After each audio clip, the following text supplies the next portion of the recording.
Sering terjadi kemacetan dan menimbulkan bau yang tidak sedap akibat tumpukan sampah yang dibuat pengendara di pinggir jalan kawasan Lebak Murni Sako yang meresahkan warga sekitar.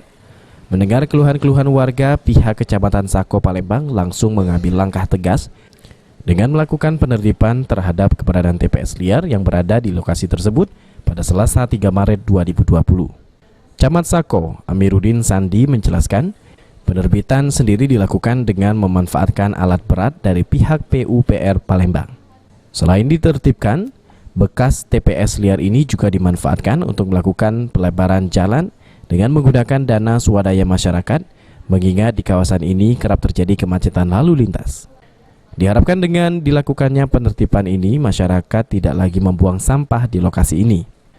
Jika masih terdapat masyarakat yang membuang sampah di lokasi ini, maka akan dikenakan sanksi denda 50 juta atau kurungan maksimal 6 bulan sesuai dengan Perda nomor 3 tahun 2015.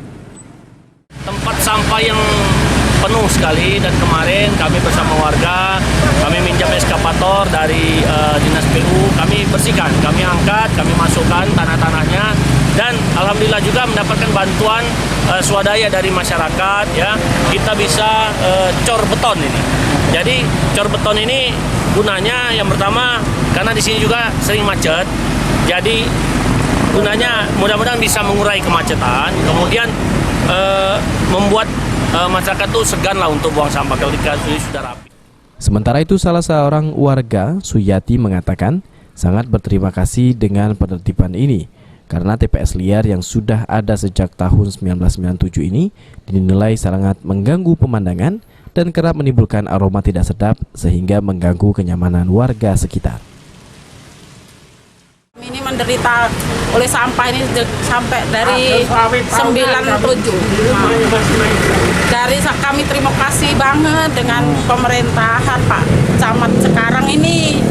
Ya Allah, kami ini semalam kacak tidur, Nak. Selampo ini, mana jualan makanan. Heru Wahyudi, PAL TV.